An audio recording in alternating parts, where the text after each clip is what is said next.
छु गुडसँग बनाउँछु कसरी बनाउँछु देखाउँछु हेर्दै गर्नु होला यसलाई अब यस्तो गर्नुपर्छ यो छन्नी यसो छन्नीमा के भन्छ यसमा यस्तो यस्तो गरेर यो लो साथी हो यस्तो हुन्छ यस्तो यहाँ अब यो गरेर आउनुहोस् क्यामेराम्यान ध्यान यस्तो हुन्छ अनि त्यसको पछि यस्तो गरी गरी गरी भुट्नुपर्छ अहिले देखाउँला के हो हेर्नु बहुत टाइम लाग्छ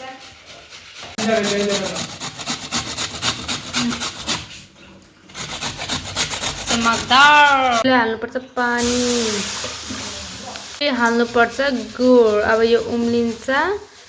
अनि देखाउँला कस्तो हुन्छ भनेर हेर्नु यस्तो हुन्छ यस्तो के हुन्छ यस्तो हुन्छ मतलब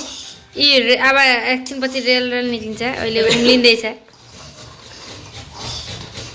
हेर्दै गर्नु होला कस्तो हुन्छ पछि देखाउँछु के गुड हो यो खेजुरको खेजुर गुड साथी हो खेजुरको गुड हो हेलो गाइस आज नरिवलको रेसिपी बन्दैछ बहिनीले हो यो गुड खेजुरको गुड साथमा यहाँ नरिवल फ्राई हुँदैछ ब्राउन बनाएर हो स्वाद चाहिँ राम्रो आउँछ यहाँ पुरा मेहनत चल्दैछ उहाँको हेलो गरिदेऊ सबैलाई ए पुरा हल्का 10-15 मिनट पकाउनु पर्छ र अनि हल्का ब्राउन आएपछि निकाल्नु पर्छ हिलिन्छ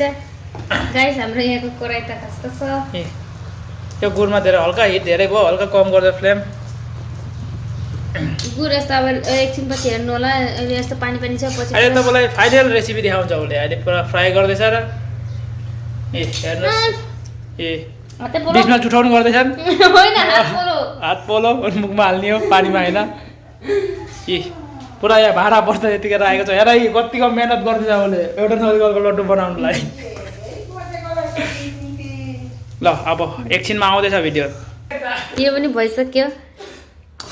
ए यस्तो हुन्छ rail rail rail rail rail rail यस्तो हुन्छ कि भनेको मैले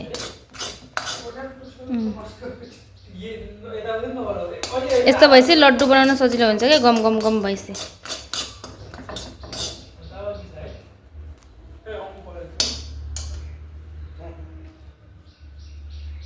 त्यो हामीले अब सबै हालिदिन्छौँ नरिवल अनि यसको माथि हाल्नुपर्छ गुड यही माथि हाल्नुपर्छ नि गुड यसको माथि हाल्नुपर्छ गुड सबैमा नहाल्छ थोडा थोडामा हाल्नु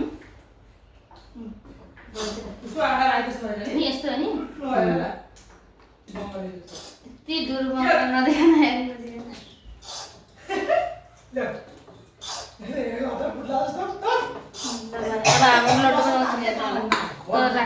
बना आएर बन्ने यसरी लड्डु बनाउनुपर्छ यसरी मैले एउटा बनाउँदैछु